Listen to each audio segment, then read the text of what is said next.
So, how do you make your discussion post?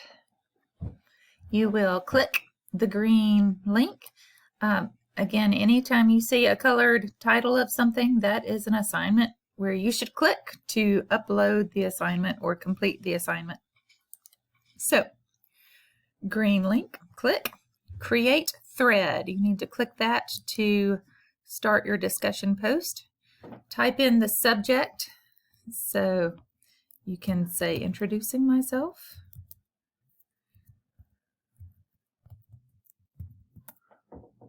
All right, and then you don't have to worry about, the font being Times New Roman and all that sort of thing.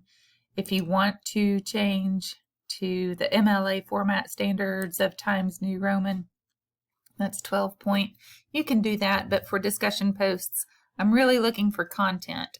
So I want you to thoroughly answer your questions using at least 200 words and use good sentence variety, show that you know how to structure a good paragraph or some complete ideas in a way that seems well organized and well considered. So you just start typing here. Oops. And then you will click submit. You can also, if you feel like you want to type yours out on a Word document, you can attach it as a file browsing your computer once you have saved it. Make sure to save it as a PDF.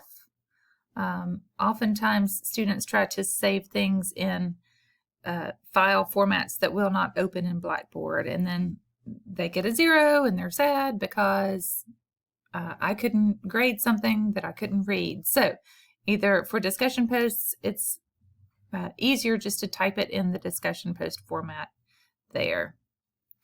All right, that's it.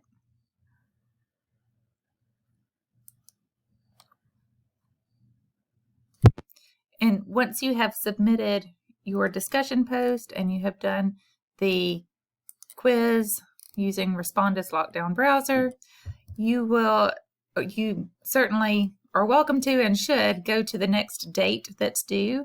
I will update the screen that you land on when you click on the class page each time the due date has expired, but go ahead and start working ahead, or at least get an idea of what is due by the next deadline so that you are not surprised by that once the screen has been updated. So the first essay you are writing is the compare-contrast essay. I have created links for you to explore that essay, but also under English 101 Essentials, all the different essay styles and information for studying for the grammar and punctuation tests and final exam are here. So, so lots to do. So one essay at a time, compare, contrast, and also go ahead and be studying for the grammar and punctuation tests.